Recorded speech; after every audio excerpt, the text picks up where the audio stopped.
Welcome to Hash Speaks Finance. Today, we're looking at commodity money versus fiat money. You know, it's a question that's always kind of fascinated me, like what really gives money value? I mean, we accept the dollar bill for goods and services every day, but if you really think about it, isn't it just a flimsy piece of paper? To understand this, we need to take a trip back in time and understand how money evolved to what it is today. Imagine, if you will, holding a $10,000 bill. Yeah, you heard that right, a $10,000 bill. They used to exist. But what did that represent in the early days of the United States? It wasn't just a random number printed on fancy paper. It was actually a silver certificate. What's a silver certificate? Well, think of it like a promise. You could take that $10,000 bill to the government and exchange it for its equivalent value in silver. Pretty mind-blowing, right? This piece of paper was directly linked to a tangible, valuable commodity. Now, you can probably guess why they moved away from that system. Can you imagine walking around with pockets full of silver coins to buy groceries or a new car? Not exactly practical, right? That's one of the reasons why paper money, like that massive $10,000 bill backed by gold, became so appealing. It made trade a whole lot easier. This brings us to the core concept of commodity money. Money whose value is directly derived from the material it's made of. Think gold and silver coins.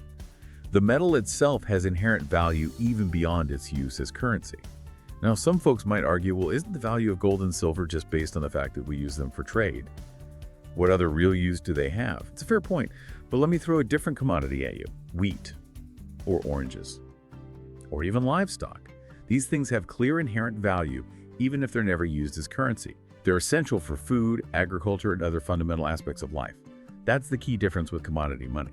It's not just that we've assigned it a value for trade. The material itself has worth because it has practical uses beyond just being money. So we've got commodity money like gold coins, where the value is right there in the metal. Then we have commodity-backed money, which is where those early dollar bills come in.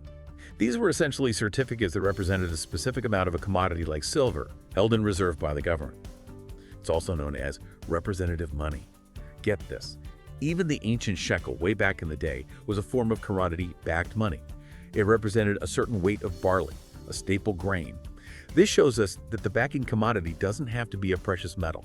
It could be something with real, tangible value in everyday life. Okay, now let's fast forward to today. We're in the world of fiat money, the money we use every day. It's money declared as legal tender by a government, but here's the kicker. It's not backed by any commodity.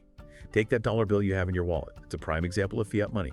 You'll notice it says, "This note is legal tender for all debts, public and private." Essentially, the government's authority is what gives it value. But I bet you're thinking, hold on a second.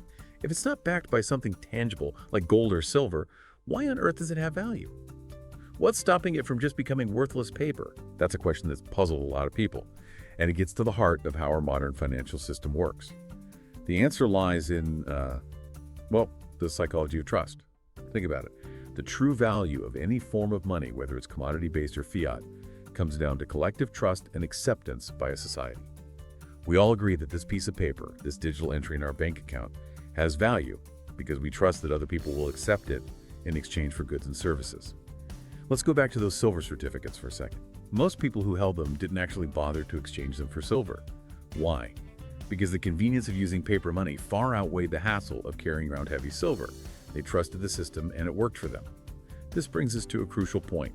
Even though fiat money, like our modern dollar, lacks intrinsic value, it still performs the fundamental functions of money. It's almost like a magic trick, isn't it? First, it acts as a medium of exchange. We use it every day to buy things, our morning coffee, groceries, the new gadget we've been eyeing. It facilitates transactions smoothly and efficiently. Second, it serves as a store of value.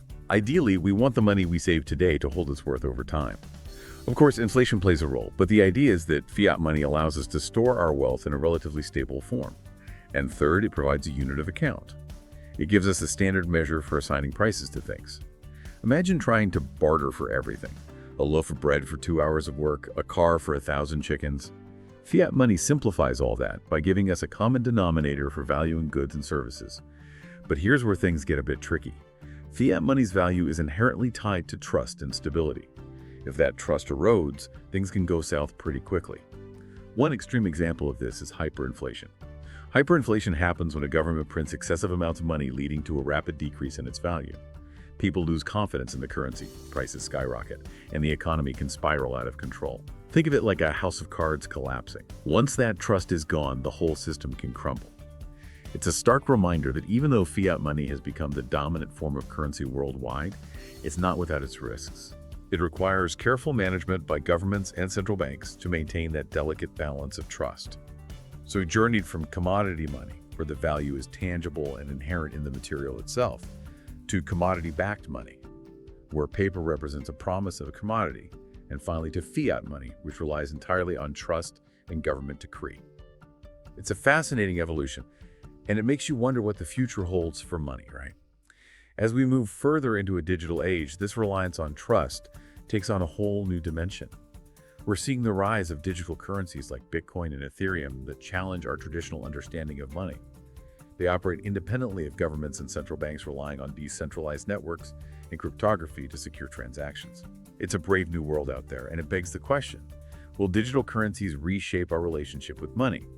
Will they further abstract the concept of value and exchange? Are we headed towards a future where trust is distributed across a network rather than placed solely in the hands of institutions? These are questions we're all grappling with as we navigate this, ever-evolving landscape of finance. And that's precisely what makes this whole topic so fascinating. The future of money is being written right now, and we're all part of the story. So to wrap up our deep dive into commodity money versus fiat money, we've explored a lot of ground, haven't we? We started with the tangible value of precious metals, moved to the era of paper representing those metals, and landed squarely in the world of trust-based fiat currencies. And we're peering over the horizon at a future where digital currencies might rewrite the rules of the game entirely. I hope this journey has given you a deeper appreciation for the complexity of money and the forces that drive its value. It's not just about coins and bills. It's about history, psychology, technology, and the intricate dance between trust and innovation. And as we move forward, keep those questions coming. Keep exploring, keep learning, and most importantly, keep engaging with these ideas. The world of finance is full of surprises, and understanding the fundamentals is the key to navigating it all. Thanks for joining me on Speaks Finance. Don't forget to check out our other videos for more deep dives into the world of finance. We're constantly uncovering fascinating insights and sharing them with you. And hey, if you enjoyed this episode, hit that like button, drop a comment below, and subscribe to our channel, Speaks Finance, to stay updated on all our latest content. Until next time, stay curious,